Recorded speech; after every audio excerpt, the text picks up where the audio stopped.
5 enfants ont été abandonnés dans la rue en une semaine en août. Alors que le Liban est au bord de l'effondrement, la pauvreté augmente.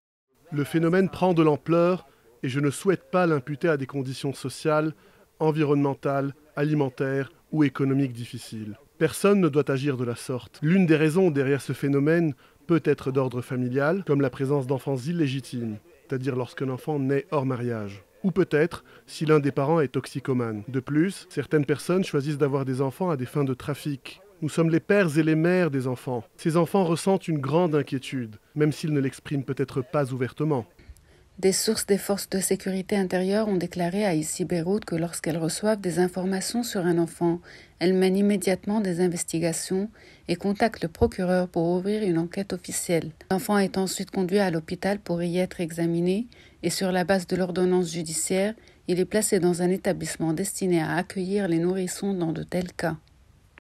طبعا ما بيخفى حدا الظروف الاقتصادية اللي مرق فيها لبنان وحتى الأمنية انفجار المرفأ بلس انه نحن عنا بما يعادل 2 مليون نازح سوري بقلب لبنان كمان وطبعا الدولار والضيقة الاقتصادية وتسكيرها معظم شركات عدد كبير من الشركات اللي سكر بلوك داون هو كلياتها نحن بنعتبرها ظروف وعوامل زادت حدة الفقر وللأسف انه نحن اليوم لما بيكون في فقر وفي هيدي الأسباب والمسببات طبيعي إن نوصل لظواهر اجتماعية أو جرائم اجتماعية بس نحن كوزارة شؤون اجتماعية عم نقوم بدور تاني اللي هو التخفيف من حدة الفقر زائد الخدمات اللي عم تقوم فيها وزارة الشؤون الاجتماعية من دعم جمعيات من دعم المقاوي دور الرعاية.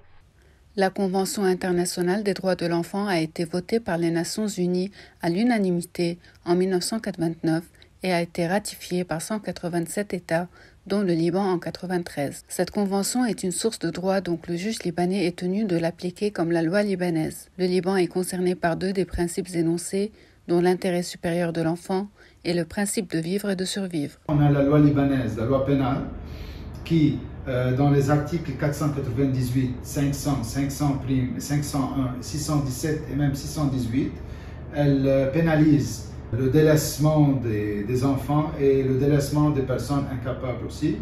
Et la peine, elle est aggravée selon l'article 500 si ce délaissement a eu lieu par l'un des parents.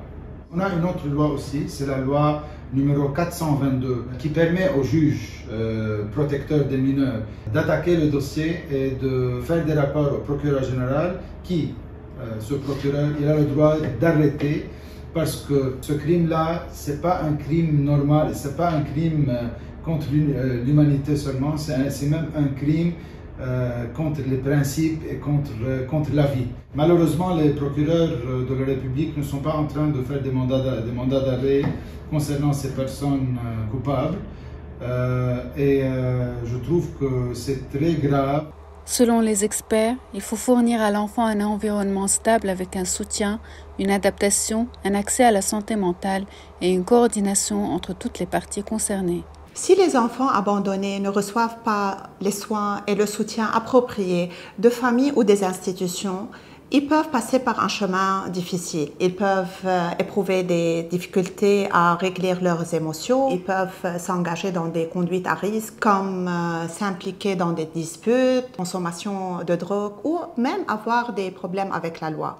La prise de conscience d'avoir été délaissé peut engendrer des sentiments d'insuffisance, un manque d'amour, des questions sur leur identité, leur appartenance sociale, ce qui peut avoir un impact sur eux au niveau émotionnel et même cognitif au niveau du développement global.